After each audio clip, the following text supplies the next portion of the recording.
Hello, and welcome to today's webinar. My name is Adam Golov, Marketing Communications Manager at Data Conversion Laboratory, and I'll be your moderator today. Before we get started, I want to let you know we will allow time at the end of the webinar for questions and answers. So please write your questions in the chat area as they come to mind. If we don't have time to answer them all, we'll make them available on our website.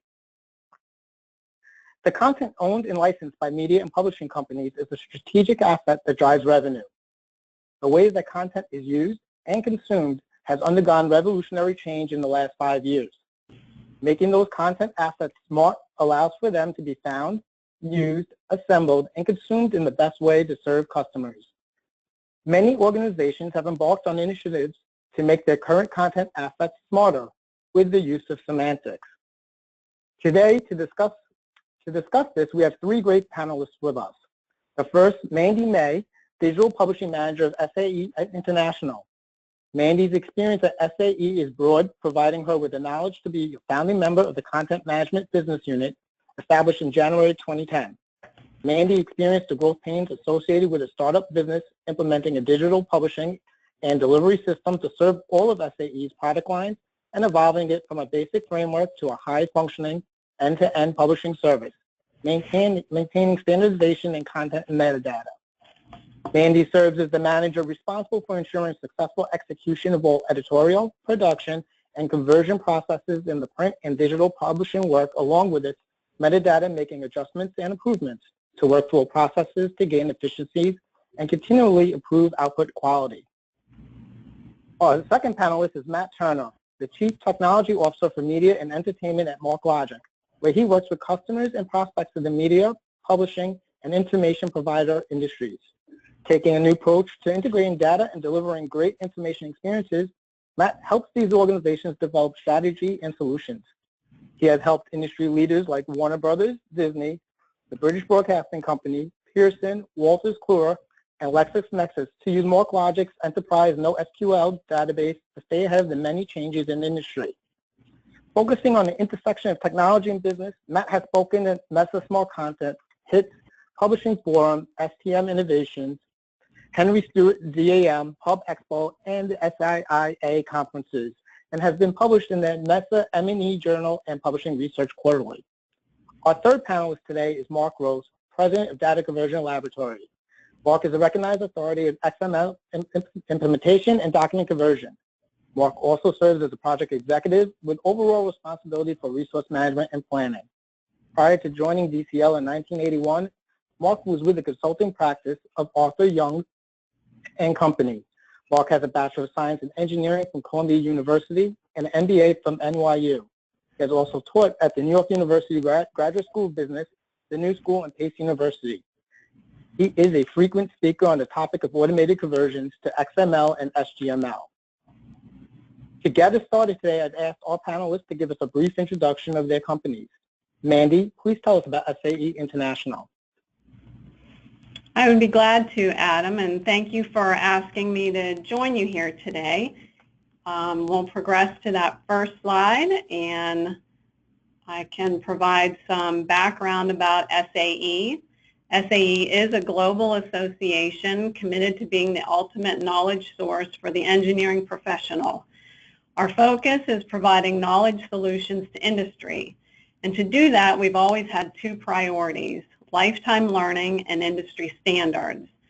SAE advocates lifetime learning by offering industry conferences and professional development activities, and through our publishing program, we offer technical and historical books, magazines, technology newsletters, along with tech papers and journal articles discussing the latest developments directly related to the industries in which we serve: automotive, aerospace, and commercial vehicle. Our other priority is industry standards. SAE is the vehicle-producing industry's single source for industry-driven, voluntary, consensus-based standards development. SAE's standards repository totals nearly 38,000 documents. Next slide. In 2005, addressing SAE's long-term sustainability was vital at a time when the industries that we serve were facing some overwhelming challenges to remain viable. These challenges, together with SAE's maturing product portfolio and outdated publishing model, the accelerated pace of technology, and the growing competition in our market space with organizations representing for-profit and startups, served as our push for action. Our leadership responded to this call to action, driving our organization to extend our mastery of capturing intellectual property. We did this in partnership with DCL. Organize our content, that's where MarkLogic comes in, to more effectively deploy knowledge solutions and deliver relevant, responsive SAE information products and services. Smart content, the focus of this webinar today. We embrace this time of change to capitalize on new opportunities to reposition for growth by strategically adopting a new approach to capture, manage, and deliver that information. Next slide. At the core of our strategy is product development, creating innovative knowledge solutions that are driven by customer need. We do this through content enrichment, discovery, and delivery, each having a huge impact on the success of that strategy. Our customers want to integrate relevant, mission-critical content into their workflows. They want high-value, embedded content and data to improve and enhance productivity. They require information in a format that's interoperable between systems to introduce new levels of efficiency. They want smarter content. Electronic accessibility information, once considered a luxury, is now a must. End users expect to interact with content, not just to consume the information. They expect to be able to search within a document, follow hyperlinks to other relevant texts, and to access relevant components such as data sets, and not necessarily a complete document.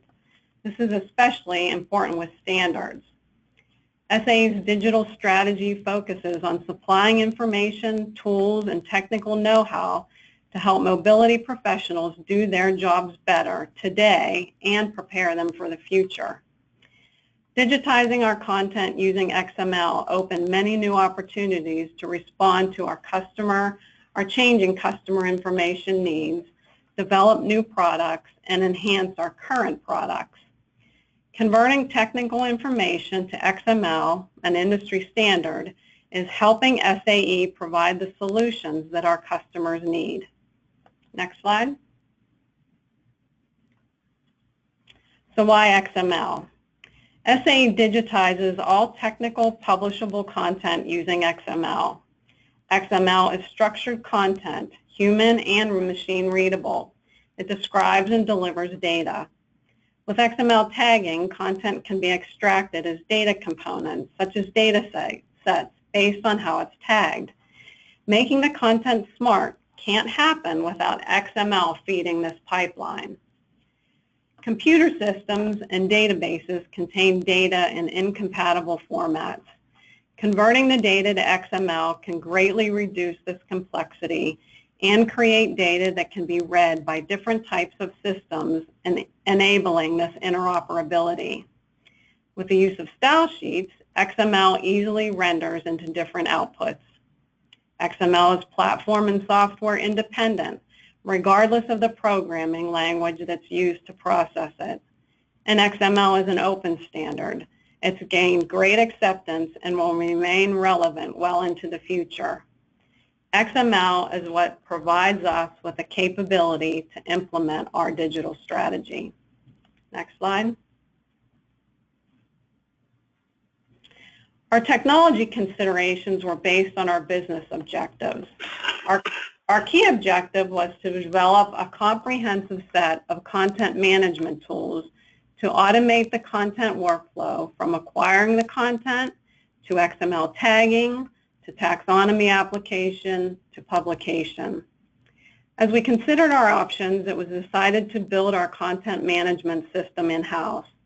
The advantage to building our own system was the ability to customize to our exact needs. We're currently exploring some new opportunities here.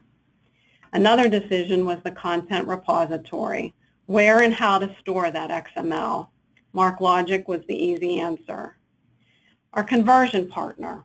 We needed a trusted partner, and that's why we chose DCL. Not just for conversion, but for recommendations on tagging to enhance interoperability and future needs. And our publishing tools. Always considering the customer deliverable, we needed tools to automate our high volume of publishing demands. Again, DCL partnered with us here. Next slide.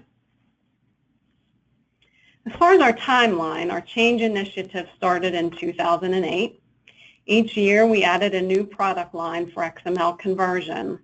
This involves developing the conversion specs, selecting a vendor, and creating the production plan. We initiated our content conversion with our tech papers and journal articles, then books, followed by magazine feature articles, and then standards. Standards weren't selected early in the change initiative as we wanted to make sure that our processes and tagging sets were efficient and accurate. We had learned a great deal from our previous conversion experiences, and we were ready to move to standards. Next slide. In 2013, our new paper article style sheet was developed with the assistance of DCL, and we upgraded our publishing software. This improved our technical paper production capability tremendously, resulting in significant cost savings. In 2014, our standards conversion project kicked off, and to date, we've converted all current standards and are now working on past versions of standards, and we have successfully implemented the conversion process into our daily workflow. In 2015, SAE reorganized, promoting a more product-focused organization. And in 2016, our business unit assumed production for all product lines even prior to digitization. And in 2017, we've enhanced our XML to include tables as text and equations as MathML. All of this XML feeds HTML files on our new delivery platform, SAE Mobilist. To date, we've converted over 120,000 tech papers and journal articles, over 210 books, nearly 3,500 magazine feature articles, and almost 20,000 technical standards. Next slide. Converting files to XML helps to take advantage of our rich, robust repository of content. We're finding ways to enrich our content, create new products, provide content in a new delivery format, and help our customers find our content quicker. Next slide.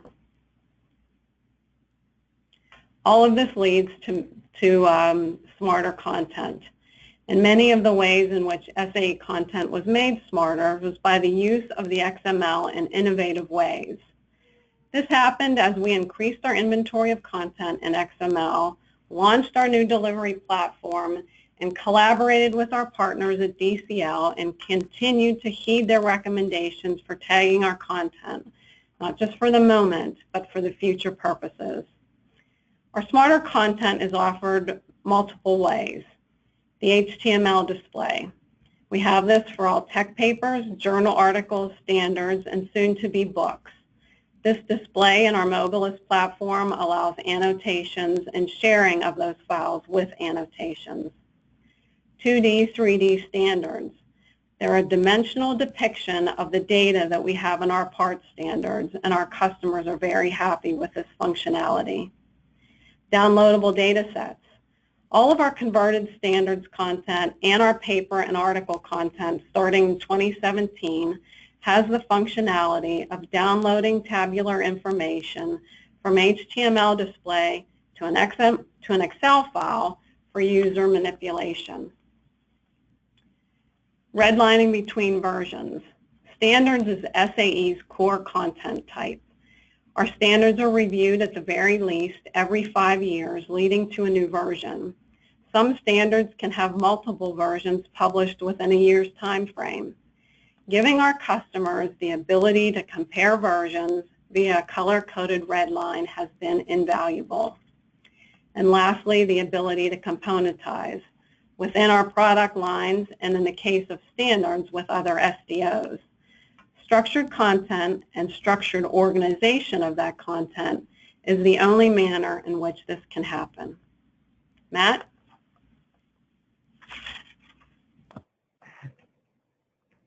Great. Well, hi everybody, and thanks Mandy for that great overview on your journey, SAE's journey, and the ways that you've been able to look at content and make the most of it for your customers. I am going to briefly talk about what MarcLogic's up to, and then I know people listening, and I actually have a couple questions myself, so we'll get right back into the great work you've been doing. So yeah, thank you for that. And let's go ahead and go forward. So hi, I'm Matt Turner. I'm the CTO for Media and Entertainment. Inside of that media is the information industries and publishers that MarcLogic has been working with almost since the very start of the company. And I'm the CTO for that vertical in MarcLogic. As many of you may know, we're database software. We're used widely, but we really focus on the kind of customers like Mandy just talked about at SAE that value information and really want to get the most out of it. And the information industries are among the most innovative in the space, in almost any space. So I'm going to click forward. What MarcLogic's focused on across the board is letting people get that extra view, that additional context. And this is something that we discovered starting in the information industries, but spreading out now to finance, healthcare, insurance, a lot of our public sector work. It has this really common theme that some of the things that Mandy talked about also come into play, where getting the bigger picture, getting able to see inside your content, that's a move to XML, and also being able to associate it, gets you a much bigger, it has a much bigger outcome for your organization when you can get that complete picture. And if you want to click forward, that's really what's going on for us in the information industries, is that the customers we have are using that complete picture to drive the product development, to stay competitive. It's about delivering these targeted information applications and products and access to the great content that you have, and also creating engaging experiences, really being there in the workflow of your customers to help them get their job done. You want to click forward? And today, a lot of organizations, and this is what we're helping with, are really struggling to connect that data, to connect the data and to make it really, to connect the silos and to really get that complete picture. And there's a lot of outcomes that can come from that. And I think, again, I want to just go back to some of the great things that Mandy threw out about product development, where, as an information provider, delivering the products your customers want, delivering what you know will keep you ahead and keep you more embedded in their workflow, either for an institution that has membership and you have a mission to help out your membership with getting access to information, or as a commercial enterprise, what customers want in their products is more access to information, more intuitive access to information. It's also really important to maintain the value of that content. We spend a lot of time in this industry creating great, highly specific and very, very valuable content, and being able to deliver it in the context of the user helps maintain that value, where someone may be able to deliver something like it, but it's just a link to a big pile. And the link to the big pile is not the same thing as these kind of new views and new products that we can work on with customers. And overall, there's competition from all sides. It's not always obvious. It's not always another information provider or another institute. A lot of our customers are struggling with non-traditional competition from just simply big data dumps of content, or just simple search for people to find things in Google.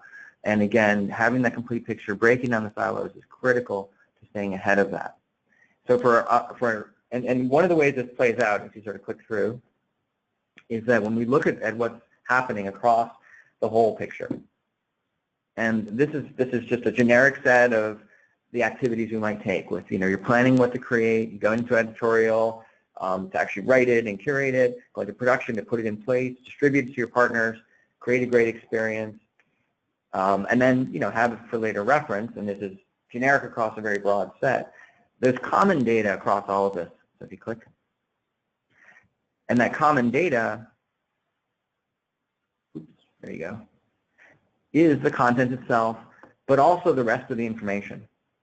And some of what Mandy talked about with XML is enabling the content to be richer, but things like the taxonomies that help find it, the semantics, how it fits together, the metadata that describes it, and increasingly the customer information about how people are using it. That's needed. So if you kind of click through all the, sorry about all the builds, folks.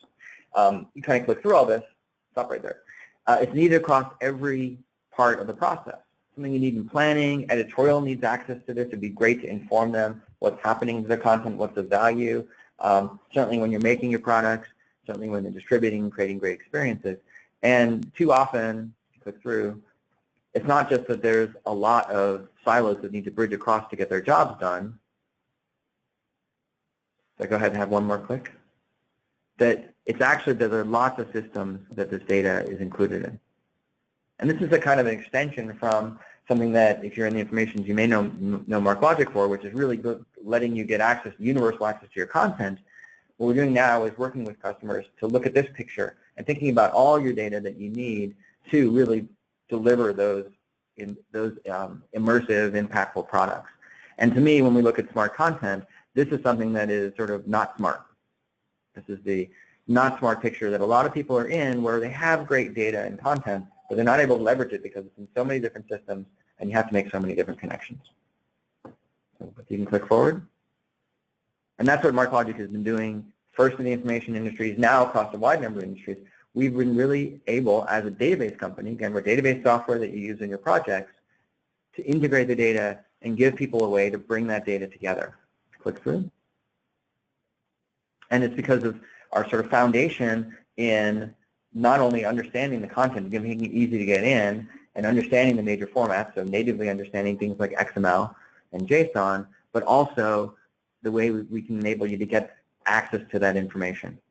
So flexibility on getting the data into the system means that you can integrate the data faster, you can make use of it, and then the tools and the power to be able to make use of it. You know, when you invest in something like rich XML, being able to access that at a granular level in new ways with lots of different views to power your products, kind of MarcLogic's hallmark, and it's also done in the context of enterprise.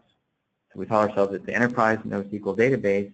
That enterprise part is really tried and tested in the information industries, where we power the information products that are relied on for revenue with things like security and transactions to make sure your content is there. And so the pattern that we're seeing, to click through, is that across all of the different phases, now you can actually bring together, so click forward, now you can bring in to bring forward, okay, go for it, all that data in a single system. Now we have a pattern called an operational data hub that really can put together the content, the way it's used, the way it's organized, even the way the customers are using it, and give you a complete picture across every part of the supply chain. And this is our recipe for smart content.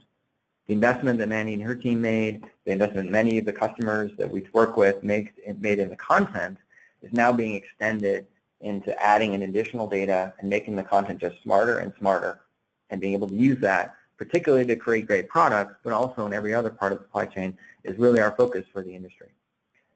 And I think with that, I'm going to hand it off to Marc. Oh, well, there's our last slide. So, you know, you guys have known us, and we've done a lot of great work in the information industries, and yeah, I think I can hand it off to Marc at this point. Thanks, though. Okay, thank you, Mandy, and thank you, Todd, for very, very helpful presentations. And it's really been a pleasure to work with both Mandy and Todd for a number of years now. I'm Marc Grossman, I'm president of Data Conversion Laboratory, and I think we can move to the next slide. I'm going to move fairly quickly because I do want to leave room for questions. Data Conversion Laboratory, I mean, it's I guess what the name suggests. We've been converting content for many years. The logo on the right side says 35 years. It's our 35th year. And the world has changed a lot over that time. So while we do many of the things we've been doing all along, scanning and digitizing content from anything and converting content into XML, HTML, and all kinds of tagged representations, I think the focus today is on the third bullet item there, enriching information. Because there's just so much content out there today. I mean, it's no trick to get a lot of content today, but being able to work with it and make it understandable and identify exactly the right piece of information you need out of the terabytes of data is become the issue, and metadata and extracting metadata and organizing it and all the things that Mandy and Todd have been talking about are what's critical to be able to do that, and what makes for great products like what SAE has been able to produce, and what with the help of MarkLogic. And part of that is automation, which is what we do. There's so much content coming there, you can't depend on people reviewing every single page. You've got to have automation technique, and that's an area that we've focused on a lot over the last few years, automating with artificial intelligence and natural language processing. And obviously the data has to be delivered. Next slide.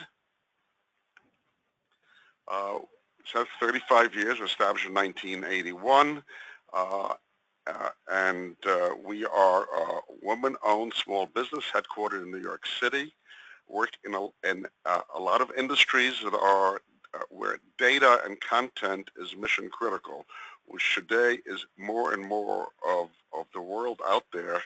Content is what's mission critical. We work with a lot of very large-scale projects, or lots of tracking, reporting throughout to keep track of everything, and there are actually on our website there's a lot of material, but we wrote some of the chapters on in XML handbook and other places on this industry. Next slide.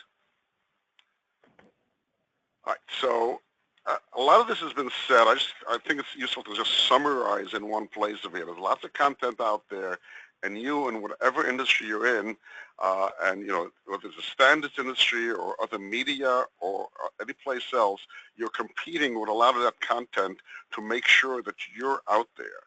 And what makes your what is it that makes your content more competitive? Well, because Google's out there and people are looking things up on their own and all that other stuff, but your content in whatever industry you're in, and certainly what SAE is in their industry, is more authoritative and it's more comprehensive. You have it all in one place. It's faster to look up.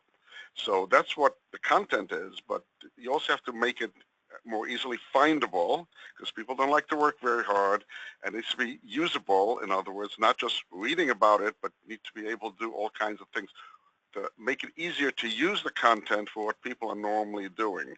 And that's different in every single industry. And you need aids, as Mandy talked about, to make the content easily understandable. And more today, to make it accessible. There's been a big movement both in government and in industry to help people who cannot read that well because of various disabilities, and XML and all the techniques we're working about is a technique that lets you make your content more accessible and available to more people. A statistic I heard last week at the Standards Conference is that 10% of the population has some kind of reading disability. That is huge, and among people 50 and over, that number can be 30 and 40%. So as you have an aging population using these materials, it becomes more and more important. So I think that really puts an emphasis on why this has become so important lately. So in order to do that, metadata is what makes it happen. I mean, besides the content, you need more granular information. For example, bibliographic information, so you can find things based on very fine information. It's no longer enough to just be able to search through content, through data. You need, in different industries, you need different things. If you're dealing with the scholarly world, you need to know affiliations and who an author is related to. You need to know what the funding sources are so you can figure out the flow of money and who's paying for what. If you do legal work, you need to have citations and cross-references and be able to get back and forth among information. If you're in the standards world, or if you're in a technical world or any place else, you need very subject-specific information like tools and parts, alloys, materials, who people are, what places are. All that's very important, and all that needs to be picked out of the information. Next slide, please.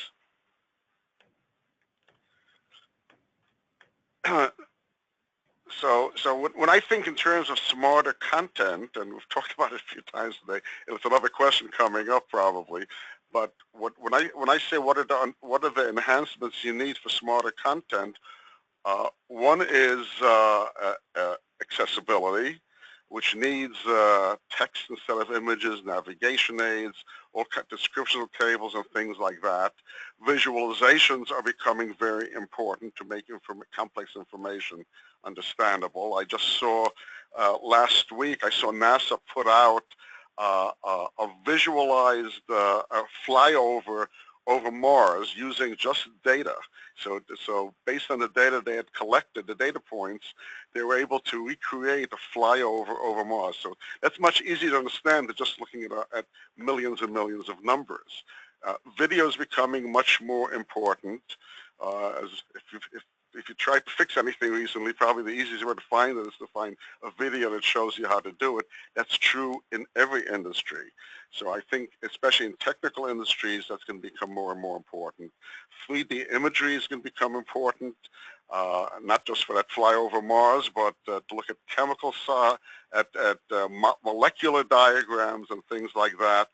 And what Manny mentioned before, just redlining and other comparison facilities. If you're looking at standards, you want to see how this standard compares to what it was 10 years ago. If you're looking at the law and at various administrative content, you want to know where it is now versus where it was. So all those kind of things are things that you normally would print it out and use a yellow lighter. Having that ability to do it online makes your content more and more smarter and more important. And all that is, and part of that is, I think, the flexibility for new products, which SAE has found with what they're doing now, just reusability of information, to be able to modularize your content so that you could put together in many different ways. So you can put together the information as it's needed for one particular group, or as what's needed for one location, or anything like that. So if you're modular, you can do that. Linking with external sources, a lot of times, especially in the standards community, many standards interrelate to standards in other areas produced by other organizations, by corporate entities. So to be able to link with those things is very important. Verification with external sources, something you have to make sure that what you've got matches something else. To do that automatically is very important. And what we described in Marc Logic systems that let you combine all the molecular content in new ways. Next slide. And I think that's, I just wanted to go through this quickly because I did want to leave some time for questions. So I'm going to turn it over back to you, Adam. Well, thank you. Thank all of our panelists, Matt, Mandy, and Mark, for this great overview. So we're going to open up the panel discussion now. And the first question I have for you, and Mandy, please, you'll start this off, would be, what does smart content mean to you? Well, Adam, that's an interesting question, and I think I posed it to the other panel members because smart content can really mean different things to different people.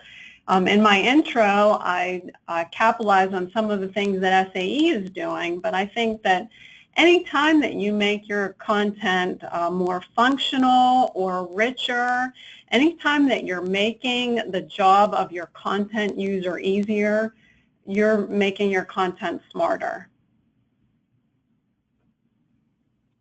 Well, thank you. Matt, what smart content mean to you? Thanks, Adam. And you know, Mandy talked about something that we used to talk about it as a ladder.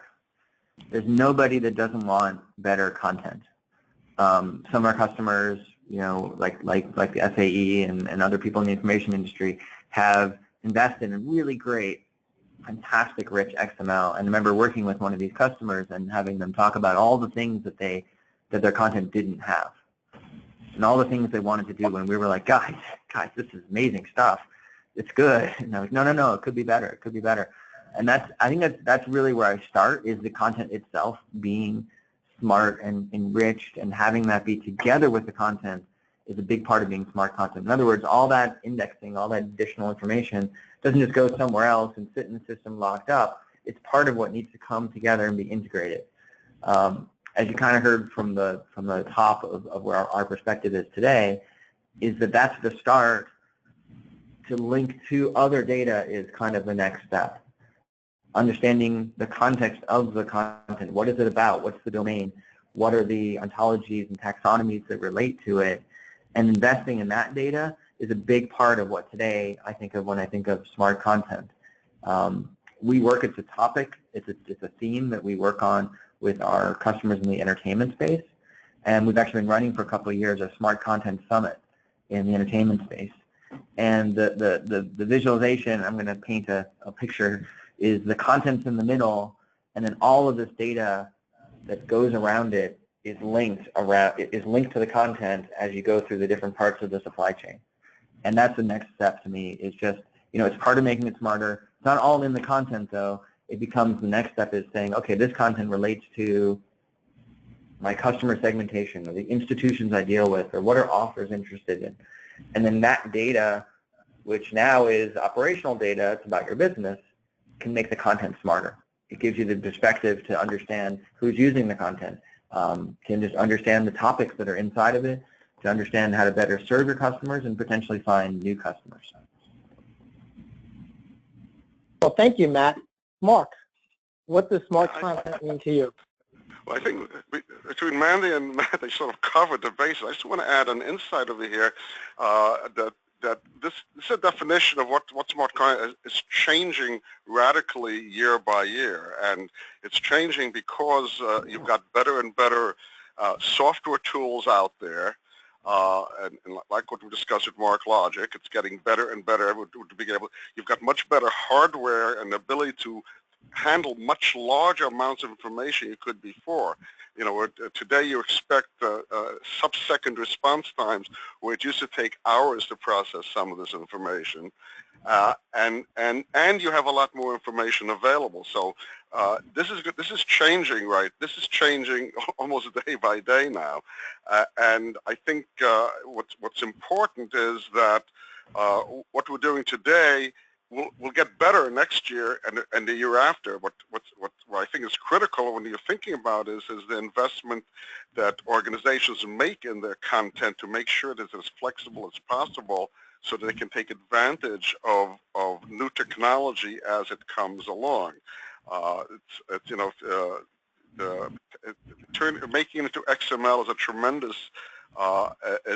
tremendous investment. It also creates an asset that can be, and if it's done well, stands the test of time as things move along. So that's, I think that's over there. It's great now, and it's going to get better. Echoing what Matt was saying. Well, I actually want to while we're talking about that, because it was interesting, it's different sides of the elephant. And something I wanted to go back to with you, Mandy, was on the customer side. Yeah. Because customers are changing too. And I think that's part of smart content, is understanding how the customers are changing. And I mean, when you got involved with the notion of smart content, was it because you just wanted to make the content smarter? I hope I'm teeing up the right thing. It's because your customers wanted something. Well, our focus was always in the componentizing, that our customers wanted pieces and parts of different content lines. So when we went down the digitization XML conversion journey, we wanted to be able to digitize the content but tag it accordingly, so that if in the future our customers were interested in all of the references that are contained within all of our product lines, we would have a mechanism by which to pull that out of Marc Logic, and using the tagging structure that was recommended to us by DCL, we would be able to fulfill that. I think the idea or the needs behind smarter content will change, but I think you have to have that base of XML and be able to find it in order to make those things happen. So I think a lot of customer needs that we've satisfied are in the redlining of standards and the downloadable data sets. Those are ones that we saw right off the bat and have been able to provide to our customers. Yeah, it's amazing because there's so many different angles around the directions customers go across. Obviously, we're talking about the entire information industry, even in something like the world of standards. And I think that's another part of being smart about content, is realizing there isn't one way to solve it, but there is a foundation practice, and the way that you've gone about it is definitely that foundation.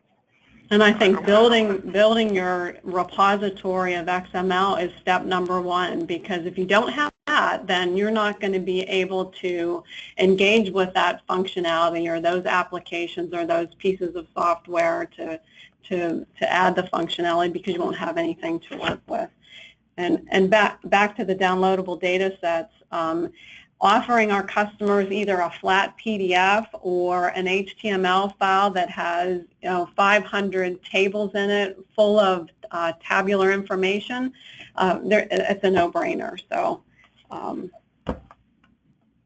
yeah. I want to add one, just add on to what Todd was saying, that the customers are changing, and in fact, I think many times with how easy it is now to find information, if you make it easy to find, customers come that are not the traditional customers for this very specialized kind of information, and they don't want the whole thing necessarily. They want to get very finely tuned pieces of information. So the componentizing, the way we describe it, is very helpful for there.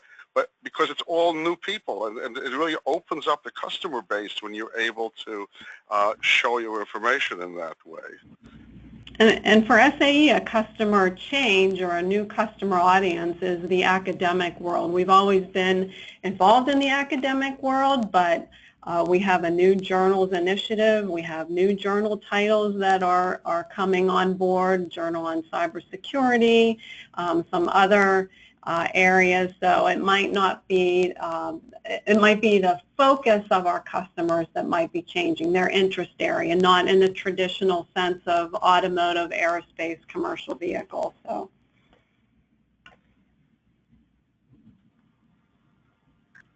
Wow, excellent, great conversation, guys. We really appreciate it. Mandy, the next question is, how did SAE actually implement the use of semantics and make the content smarter? What were the mechanics you went through? Well, I focused my earlier comments on the production side of the equation, and that's really my background. But the conversion of the content to XML also helped the other side of the content management side of the business, and that's the indexing. SAE has a corporate taxonomy of 20 high-level terms, 911 terms in total, and those terms are assigned as metadata in the XML file with the actual content.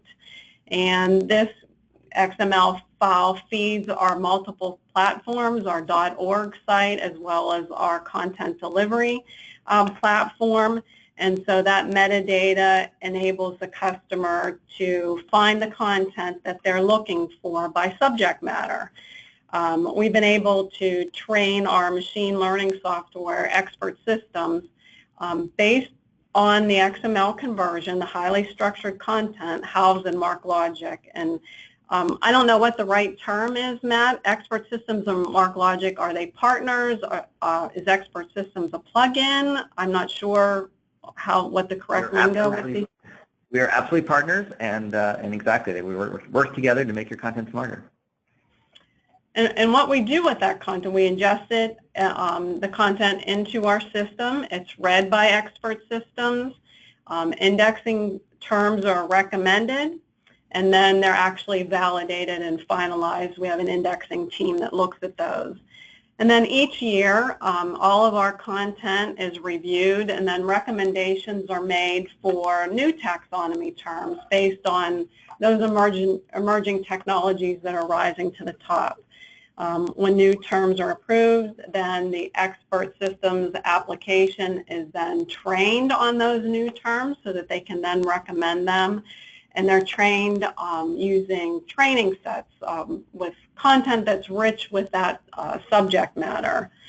And the next phase of that is creating the linked data that Matt was talking about, thesaurus and ontology, connecting our terms to the taxonomies perhaps of other organizations. And that would then add an additional layer of discoverability via that linked data. And this is actually going to be the focus of some new staff that we're currently recruiting. Excellent. Mark, from your perspective, in addition to what Mandy has just outlined, have you seen other key project stages with some other of your customers? I think this is a trend in every industry right now, and I think SAE is much more advanced than most in applying this. But finding the semantics, and I mean, it all comes down to how do you find that piece of information that relates to what you're looking for at the time, and just using a word search does not do it anymore. There's too much content. It doesn't help you any to get 250,000 hits coming up. So I think you're seeing it in every single industry. You're seeing it in law, you're seeing it in the technical industry, you're seeing it in medicine, you're seeing it in every one of these industries. And each one of them has their own taxonomies and techniques to put them together. Expert System is a very advanced product to work with, but there are some others also. And in its very specialized areas, you may not need as many terms, and you can use more of a simpler expert system. But I think this is going to be the trend over the next 10 years. It's just about every single industry. Excellent. Matt, what about from MarkLogic's perspective? Yeah, this part of the equation is probably the most, to me, still interesting, innovative, and developing part of our story, MarkLogic story as a database, but the information industry story about how and what they work on with their content, and the smart content story that I talked about. We originally, and I just kind of going back to the history of that idea, it came out in the entertainment world. There's a lot of focus on semantics as a data type, and really bringing all that work from the semantic web that seemed very inaccessible, but bringing it into this world where people were talking about data and needing to make content and content smarter. And using the word smart content actually was deliberate to take it and say, look, this is why we're doing it, and to not talk about just semantics in terms of the data types and the ontologies. Having said that, that's what's behind it. so the content being richer is including a lot of semantic principles. What is this about? What paragraph? But then that big leap that you can make when you do work with this kind of technology to say something like institutions and contributors and authors, where now you have this world of potential databases and information about institutions that you would not have yourself, but you can just link out to because it's part of this bigger now semantic data set. But even within your organization, using those kind of structures to create that data is a critical step. It has to do with being able to enrich your content. It has to do with the difference between being able to enrich your content with what you could put into the content and what you can actually then link to and as a separate data set and leverage in lots of different ways. Mark mentioned a couple of the ideas there. One of the biggest is that the context of the user can change. Somebody's a researcher. The same person can be a researcher and a practitioner. And they really might want to look at your information in different ways when they're in those two different roles. Someone from a researcher point of view is interested in provenance and topics. Someone's becoming a practitioner. They just want answers to the thing that they're sitting in front of. Same data, same content, two completely different contexts, and using semantics to understand it, using that data set to really understand their roles. Creating that data separate from the content is a great way to get there. So it's a huge part of how we do smart content. It's also, I want to mention the smart content story because it's also not a thing unto itself.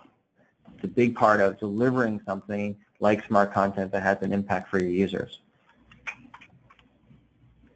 That is great, and I am sure the audience is interested in best practices now. Having gone through this and seen these types of projects, Mandy, do you have some lessons learned and best practices based on your work at SAE? Yes, I do. Number one, have executive level management support. Number two, know what your customer means by smart content. I think we've discussed what smart content is, but you need to know what your customer wants by smart content. Assess their needs, not just for the short term, but for the long term. Developing relationships with other organizations that are in the same space as you are. So set some realistic expectations and know your content. Our content dates back to 1906.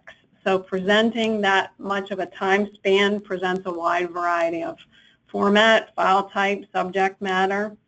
Conduct several pilots during your move to digital and then to smart.